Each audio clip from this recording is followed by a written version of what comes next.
كانت أعينهم بلقاء ذكري وكانوا لا يستطيعون سمعا أفحسب الذين كفروا أن يتخذوا عبادي ورسولي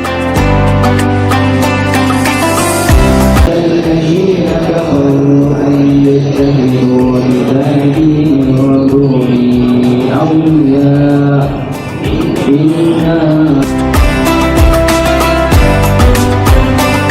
seharian. Sambutan Ihya Ramadan yang dianjurkan oleh pihak sekolah ini bertujuan untuk menyemai penghayatan nilai-nilai murni dan menyokong kemenjadian murid secara menyeluruh, meliputi aspek rohani, jasmani, rohani dan sosial. Melalui pelbagai aktiviti yang dirancang, murid-murid diharapkan dapat membentuk jati diri yang seimbang.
bukan semesta.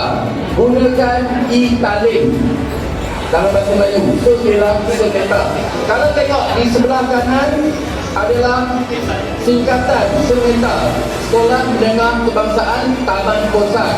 Kalau di sekolah rendah dipanggil sebagai sekuasa, di sekolah kita dikenali sebagai semeta. Apa yang dimaksudkan dengan semeta? S, saksiah unggul, di mana murid-murid yang di depan saya ini mempunyai saksiah yang unggul. Yang kedua, eksplorasi ilmu, kita terokai pelbagai bidang ilmu. Seterusnya, minda inovatif, melahirkan murid dan guru yang berinovatif. Seterusnya, kita mempunyai sifat empati dan beretika, etika di sini. Dan seterusnya, teknologi dan transformasi sekolah yang sedang berlaku di kita ini, terutama dalam pendidikan digital. Baik untuk pengetahuan guru-guru dan murid, SMK Taman Kosan adalah SMK yang telah dipilih oleh PPD Hulu Langat bagi kategori sekolah menengah, satu-satunya dalam pendigitalan sekolah.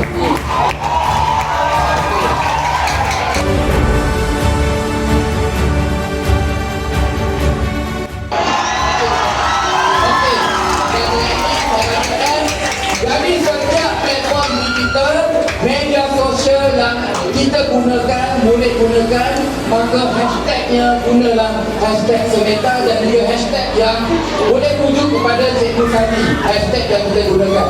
Jadi singkatan hashtag dekat TikTok dan sebagainya, hashtag semeta. Sekian, terima kasih.